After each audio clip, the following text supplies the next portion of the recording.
And I have the utmost confidence in our brave service members who continue to execute this mission. With just hours left until the deadline for U.S. troops to leave Afghanistan, can the Biden administration keep its promise? Plus, the process has been overtly political, and it's a shame. State lawmakers head back to the Capitol to tweak their already approved maps, but will the redistricting do-over do anything different? We're going to talk to one expert.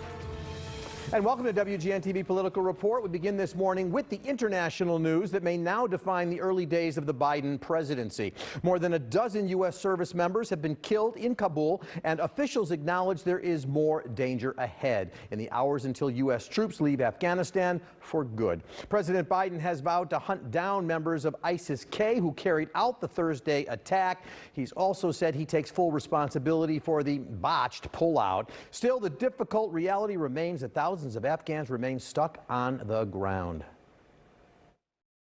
The mission there being performed is dangerous, and it's now it's come with a significant loss of American personnel.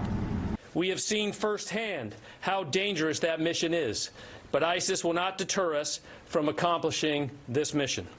It was a partisan political decision to act in haste days prior to a tragic anniversary, and our men in uniform died as a result. Illinois Congressman Mike Quigley is a Democrat who also serves on the House Permanent Select Committee on Intelligence. He joins us this morning to talk more about the road ahead. Congressman, good to see you again. Thanks for your time. Thank you. Glad to be here. So the president swore to avenge the killings of Americans by hunting down those who are responsible for it. That's something any commander-in-chief should say and should promise. But I guess what I have to ask you is, it sounds like a new mission, renewed mission, some kind of escalation in Afghanistan. Are we about to embark on some new potential war? No, I think it's the next chapter, no matter what happened. I anticipated that, look, we wanted to complete this mission by getting out Americans, our troops, and those that helped us. That's part of our commitment. But I never thought that would be in. I mean, we're never, unfortunately, going to be done with Afghanistan, and that's because of the threats that have and will continue to come from there. ISIS-K is only one part of that. The Taliban seeks to consolidate power there, but there are those going there for this purpose and those who are already there for this purpose. So he talked about a continued effort and mission, and that's what would happen under any president, to go after counterterrorism, the threats that exist to our allies and ourselves. ISIS-K, or ISIS-Khorasan zone, as they're called, obviously they're no friend of the Taliban either, and so there's an argument that one of the reasons they're doing this is not just to kill Americans, but also embarrass the Taliban. You know, in the previous administration's agreement with the Taliban, it didn't involve the Afghan government, and I'm just sort of curious as to, our work with the Taliban. They may have been part of what happened on Thursday. The president has said we can't trust them, so how dangerous are these days of coming evacuations going to be? These days have been and will continue to be extraordinarily dangerous. I mean, the words used, credible, imminent, compelling, describing the threat from the intelligence community, are about as strong as they get. So sadly, and our best to those Americans who gave their last full measure of devotion and their families, this was a threat that was made clear in the last few days, and unfortunately it came to be. The president is committed to this August 31st deadline. There have been other comments from military folks who have basically said, look, this mission isn't over until we get everybody out. Now, I don't know if that everybody includes only Americans or if it includes the Afghans who served as interpreters and worked for us to protect our lives. What's your view about the importance of August 31st? Is this mission over until we get not only Americans, but those Afghans who helped us out of there? I believe we have a commitment to complete this mission. And that includes not just getting out American personnel, but those who helped us complete that mission in the first place. And that includes those that helped us directly and those most vulnerable. The fact that this disaster took place this week makes it far more difficult. And to an extent, I would say all bets are off. And I understand that the threat grows larger as we stay each day. But as difficult as it is, it defines us as a country to help those who helped us. This next one, look, you're a loyal Democrat, and I understand that, but the president has made it clear that he was sort of stuck with this deal. Trump, former President Trump made a deal with the Taliban. We'd buy out by May 1st, and this president has extended it, but as though his hands were tied. Now, look, there wasn't one thing that Trump didn't undo from the Obama days, and there's hardly anything that Biden hasn't undone from the Trump days. Are we really supposed to believe his hands were tied, that he couldn't just put this deal aside if he chose to?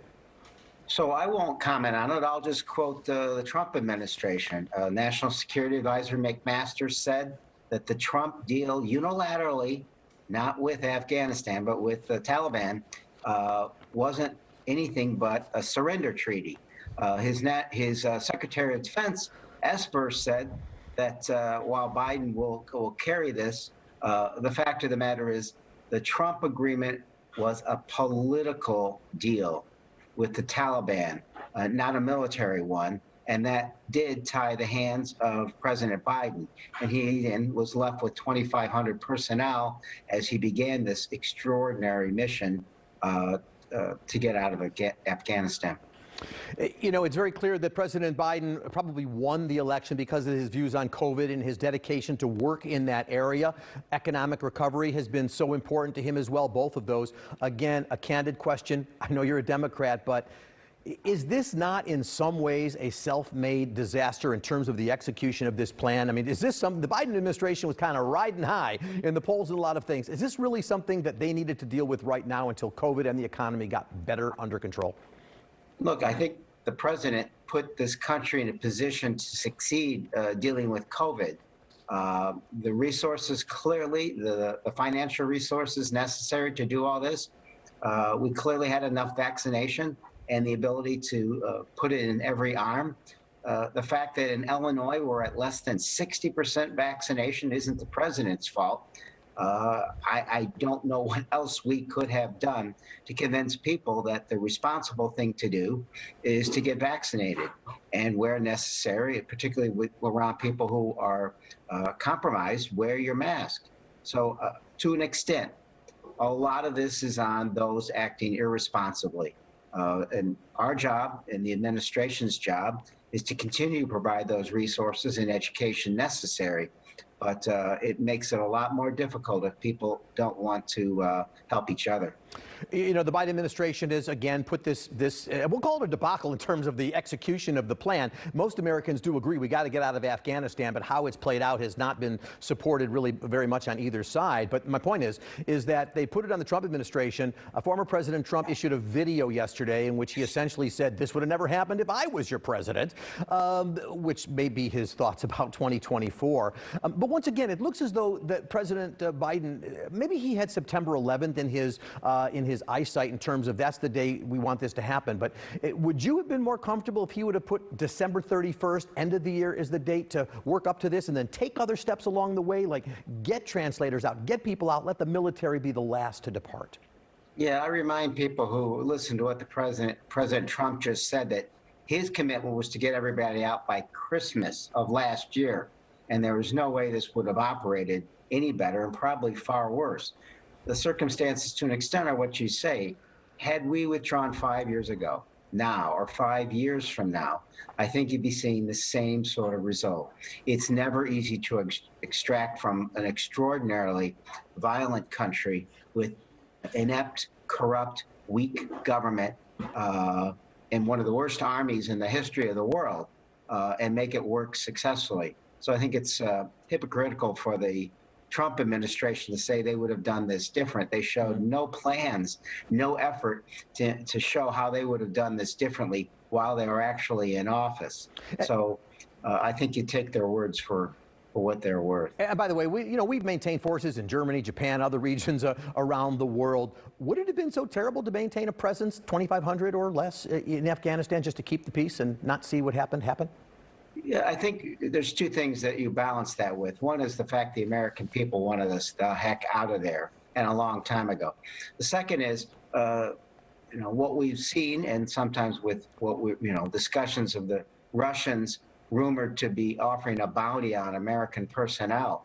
Those 2,500 or 5,000 or 10,000 or however many we had there would have been an extreme danger on a day-to-day basis, and most important, an increasing danger. So I think as difficult as all this is, and the tragedy that has ensued, I think you have to balance it with the fact that an ongoing presence wasn't just against the will of the American people, it was exposing American personnel on an ongoing basis for how long to real threats. All right, Congressman Mike Quigley, Democrat of Illinois, thanks for your time today, sir. It's a tough situation. We'll continue to monitor it and continue to stay in touch with you about it. Thank you, sir. Thank you. All right. Coming up next on WGN-TV Political Report, millions of renters across the U.S. could soon face eviction thanks to a Supreme Court ruling. More about that next, plus what it means here in Illinois. And still to come later this half hour, Illinois' remap, take two. Will lawmakers listen to advocacy groups and Republicans who want change? Don't go anywhere.